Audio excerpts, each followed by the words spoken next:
guys, welcome back to another video here with me today at the Aspiring Home Cook. Today I have a fun recipe lined up for you. We're going to make some delicious Oreo truffles. Now this is a no-bake recipe and needs just a handful of ingredients. It comes together so quick and is so tasty. You want to make sure you make a larger batch than you think you'll need. Before I can start with the recipe, if you haven't done so already, please subscribe to my channel and click that little bell icon right next to it. That way you get updated every time I upload a new video. On to these Oreo truffles now. To make these Oreo truffles, you're going to need just 4 ingredients. 2 packets of Oreo cookies, 60 grams of cream cheese, 200 grams of chocolate. Here I've got 200 grams of dark chocolate. However, I've also used a combination in the past of 100 grams milk and 100 grams dark chocolate. If you don't like dark chocolate and you'd rather just have all milk chocolate, you can use that as well. And a few candy melts. I've got some yellow candy melts here, about 1/4 cup's worth. You can also use white chocolate instead. You get these candy melts in an assortment of colors. If you don't have access to candy melts, or you don't want to buy candy melts and white chocolates just for this one recipe, you can also decorate with an assortment of sprinkles that you might have on hand, or chop up some nuts and sprinkle them on top of these truffles. But otherwise, these are just 4 ingredients you're going to need. So let's quickly put these truffles together. So our first step is just to get these biscuits into the food processor. As simple as just placing them in there. Now, if you don't have a food processor, you can put these in a bag or wrap them in parchment paper and whack them with a rolling pin or the back of a heavy vessel or a pan or something like that. But of course, this is one of the quickest and easiest ways to achieve the crumb that we're looking for. Now once that's in there, all you're going to do is blitz this up to a fine crumb.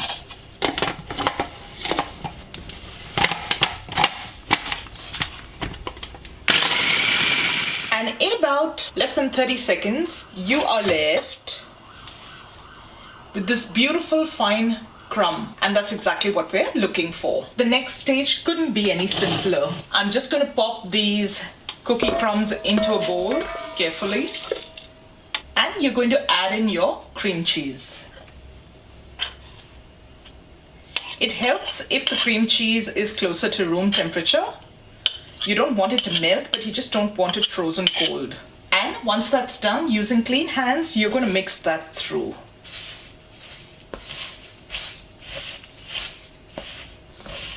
It might seem like there's not enough cream cheese in here at this stage, but this is enough. Just make sure that you're breaking up any large chunks of cream cheese using your fingers and mixing that through the crumb.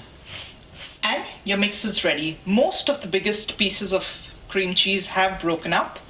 If there's few tiny little clumps, don't worry too much about that. As long as you get all the larger clumps broken down, your truffles will turn out just fine. Now your next stage, you can use a cookie scoop for this if you'd like. You can use a tablespoon.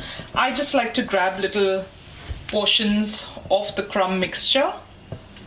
And see, this will tell you if you've got larger bits of cream cheese. Just work that through. And you're going to form a little ball. It really depends on how large you want your truffles to be. If they seem like they are not holding their own too well right now, don't worry about it, because these will sit in the fridge to firm up and then they'll be coated with chocolate. It doesn't really have to be perfect circles. Something like this will be fine. And you're going to set it aside on a plate and continue with the rest of the truffles. So I finished shaping the truffles. This recipe usually yields about 12 to 14 depending on the size of truffles you end up forming. At this point, I'm going to refrigerate these truffles for an hour and we'll then proceed with coating them in the chocolate. Once your truffles have had the opportunity to set in the refrigerator, the next stage is to melt the chocolate. So what I do is I chop these up into smaller pieces. The smaller they are, the quicker they'll melt. It doesn't have to be perfect. You just need to make sure that you've chopped them up to help them melt quicker. And what I usually do is I pop these little bits into a dry, heat-proof bowl. Now remember, whatever utensils or cutlery you're using to chop up your chocolate or to hold your chocolate has to be dry. You cannot have the chocolate come in contact with any water, otherwise it will seize. Okay, and this goes over a double boiler. Here's what I do. What I have over here is a little water in a pot with a slice of lime in there, and the lime will just prevent any discoloration of the metal from the water continuing to boil in it. You can leave it out if you want to, but I've always thrown a piece in there. Once your water has started to simmer, you're going to lay your bowl over the vessel. At this point, you need to make sure that the bottom of your vessel is not touching the water. You're just going to use the heat from the simmering water to melt your chocolate. This will take a little longer than putting your chocolate on direct heat, but it'll ensure that your chocolate doesn't scorch or burn.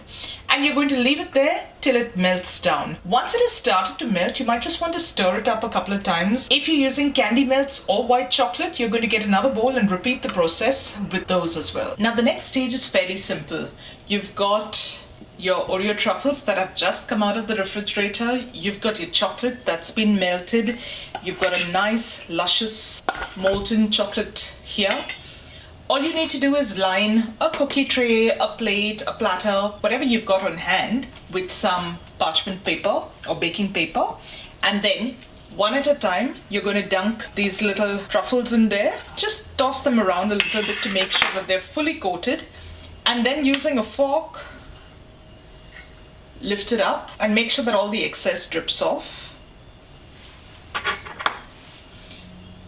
And then if you need to, use another fork to guide it off the fork and onto your parchment paper, just like that. And you're going to leave it to set. And you're going to continue this process till you've covered all of the truffles. Now once you've got all the truffles coated in chocolate, you're going to pop this in the refrigerator to set for at least about half an hour or so, or until the chocolate has completely set. If you're using things like crushed nuts or sprinkles to decorate your truffles, you want to sprinkle them at this stage before you can pop these in the fridge, so that the sprinkles stick to the molten chocolate and don't budge. If you're going to be using candy melts or a different colored chocolate or something like that to decorate these truffles, then you want your chocolate layer to set first before you can proceed. And that's what I'm going to do. I'll just pop these in the fridge now and we'll come back and decorate them later. Now, once your chocolate has set, you're going to put your melted candy melts in a little Ziploc bag like this. You can also use a disposable piping bag if you've got one. And you're going to cut a fine tip off the end. And you're going to drizzle those candy melts right across the truffle, just like this. Now you can also choose to use decorative elements like little sugar flowers to dress up these truffles. And if you're doing that, all you do is place a tiny bit of that melted chocolate or candy melts onto the back of the flower and attach it to your truffle. Now all you do is leave these truffles in the refrigerator for about another 15 to 20 minutes for the candy melts to set, and your Oreo truffles are ready. This is one of my favorite recipes to make and take if I'm going to a potluck and I have to take dessert. It's very handy at parties as well. Now just for you, I'm going to bite into one of these and show you what the inside looks like. The chocolate has set really well, so it's almost like a candy coating on the outside. And when you bite into it, you have the most delicious filling on the inside in the form of the Oreo crumbs and the cream cheese.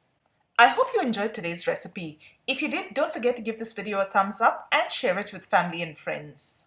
As always, I'll leave a link to the complete recipe down in the description box below, just for you.